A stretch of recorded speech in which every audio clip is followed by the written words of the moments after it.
Good morning, happy Sunday. T's still asleep. So I woke up for a minute last night and popped on the TV, and Bohemian Rhapsody was on. And it was right at the time when it's the end of the movie, the culmination of the movie, where Queen does that incredible, inspired performance in 1985 at Wembley Stadium at Live Aid and literally take the world's breath away. And there's a scene right before that where Freddie Mercury tells his band members that he has AIDS, and he's gone through a great deal of interesting times in his life. He became successful incredibly quickly, then he lost his way, and then he finds his way back. And you know, every great story is a story about going from captivity, from bondage to slavery to freedom.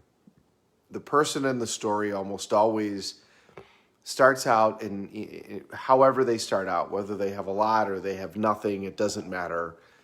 And then they lose their way, or it looks like they're not going to be successful, and then they break free. It's every story.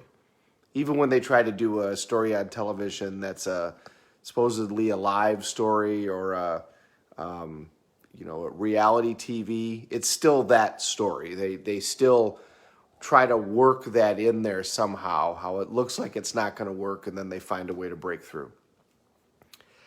And that's really the part of the story that you want to have happen for you.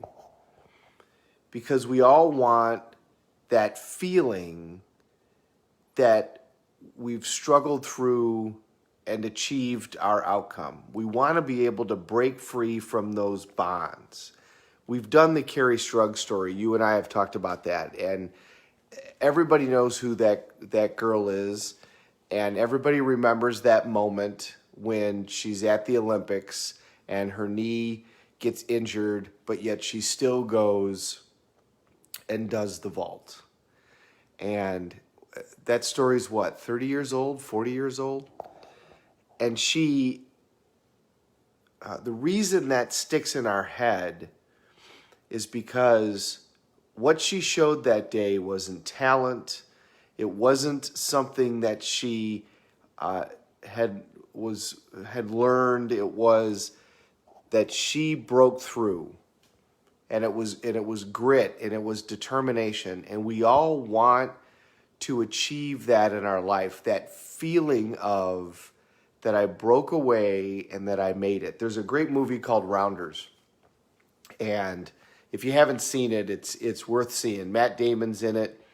Ed Norton is in it. And there's a scene, it's where Matt Damon and Ben Affleck got into playing poker, was because of this movie. And it revolves around poker, but it really revolves around Matt Damon's life. There's a scene in the movie where he's talking to his law professor. He's in law school at the time. And the law professor is telling him how he had all of this natural ability with the Torah. And he would talk to all the rabbis, and even at a young age, he just totally understood and was able to interpret the Torah. And so his family was unbelievably excited because they wanted him to become a rabbi. Hi, Diana. I'm sorry, I didn't look down and see that you had wrote something. Good morning. That's right, the hero's journey. That's what I'm talking about. So the professor, his passion was law. He didn't care about the Torah. All he cared about was law. The first time he read the Constitution and the first time he read a law book, it was the only thing that he wanted to do was to be interested in the law. So he doesn't become a rabbi. He goes to law school and becomes a law professor. And when he made the decision to do that, his family stopped talking to him. And he's talking to Matt in the movie about his decision to be an attorney and what he should actually do with his life, because he clearly has an amazing natural ability at cards. But he's walked away from that because of a failure that's happened in the movie. So when he's talking to him, he says, you have this incredible ability. And he said, yeah, but it's not what I should be doing. I should be a lawyer. And he goes, but where's your heart? Where's your passion? He says, you have great ability at the law. You'll be a fantastic lawyer, but where's your heart? Where's your passion? And as the professor talks about himself, he says, I made the choice to become a lawyer. And Matt goes, that was a hard choice. And the professor says, in reality, what choice did I have? At the end of Bohemian Rhapsody, Freddie Mercury looks at the guys in his band when he tells them that he has AIDS, and he says, I don't want your pity. I don't want you to waste your time saying that you feel sorry for me. I just want to do the one thing that I was put on this earth to do, to be a performer. And if you watch the movie, when Freddie Mercury was on stage, it's really the only time that he was comfortable. When he was off stage, he wasn't comfortable anywhere. He never fit in. But he never apologized for who he was, and he lived his life on his own terms. And as a result, we'll be talking about him 50 years from now because he is it's one of the great rock bands of all time and one of the great performers of all time. We all have that thing that we should be doing. We all have that thing that we were given the ability to do right from the beginning. Everybody's got something that they're fantastic at. A lot of times we make a decision that it's not practical.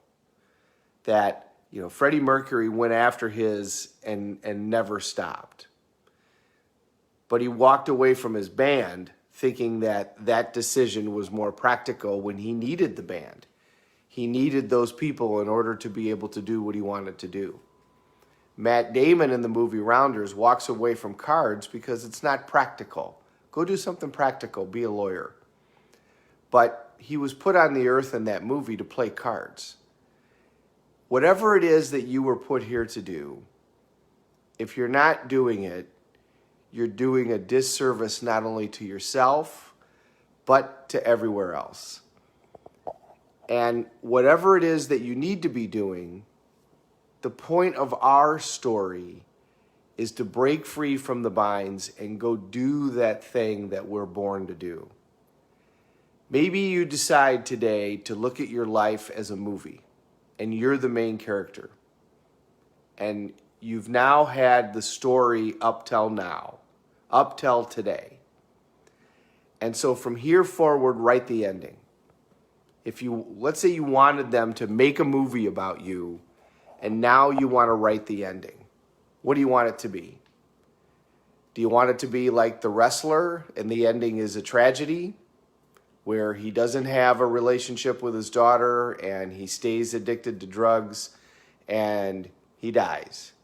Or do you want your ending to be like most movies, and he breaks through and he achieves the result that he wants, and the person has the outcome that they were supposed to have, and they inspire others, they inspire their kids and the people that they're with, and they achieve their outcomes no matter how hard it is, no matter how persistent they needed to be, no matter what the struggles, no matter what the obstacles, they find a way.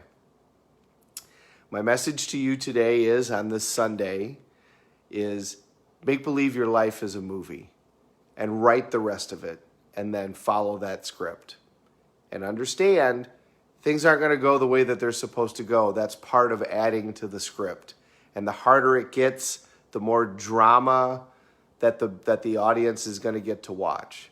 But at the end, when you achieve your result, that's the amount of inspiration that you're going to give them.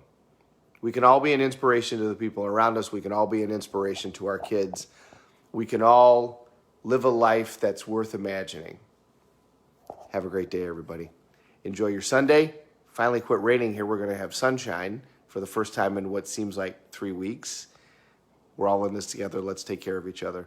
Thanks for watching, Diana. Love you, hon. See ya.